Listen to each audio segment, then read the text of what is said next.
북한이 불법 환적 등으로 유엔 안보리 결의인 연간 정제유 반입량 50만 배럴을 이미 초과해 추가 공급을 중단해야 한다는 서한이 안보리에 전달된 가운데 일부 국가들이 정제유의 배럴 단위 기준을 따르지 않아 어려움을 겪고 있다고 유엔 안보리 관계자가 지적했습니다.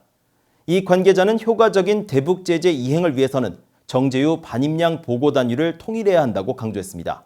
지다겸 기자가 보도합니다. 유엔 안보리 관계자는 3일 배럴 단위로 보고해야 하는 대북 정제유 반입 보고 기준을 따르지 않을 경우 관련 대북 제재 이행 여부를 판단하기 어렵다고 밝혔습니다.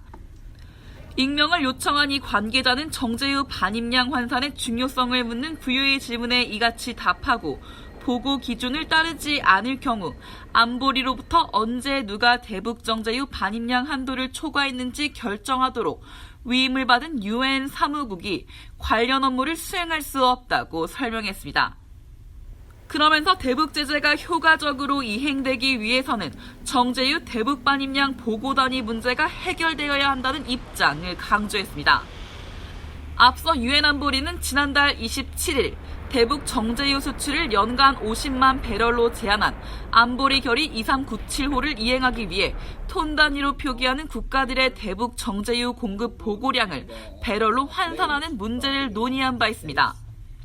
안보리가 매달 공개하는 대북 정제유 반입량 보고 결과 자료에 따르면 중국과 러시아는 지난 2017년 10월부터 대북 정제유 반입량을 톤으로만 보고하고 있고 이에 따라 배럴 기준 정제유 반입량은 미확정으로 표기되었습니다.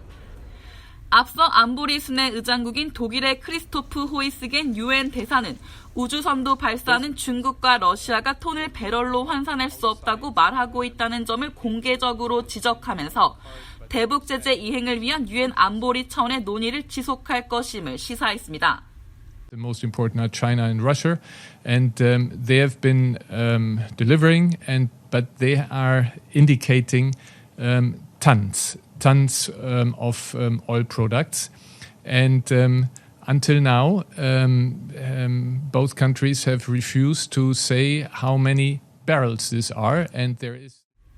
앞서 미국과 영국, 프랑스 등 43개 국가는 지난달 24일 북한이 올해 불법 수입한 정제유의 양이 이미 연간 상한선을 초과했다는 점을 지적하는 공동 서한을 대북제재위원회에 보냈습니다.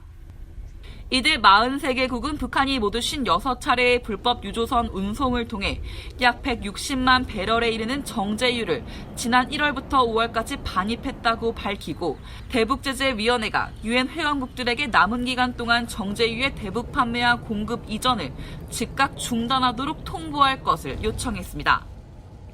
VA 뉴스 지다겸입니다.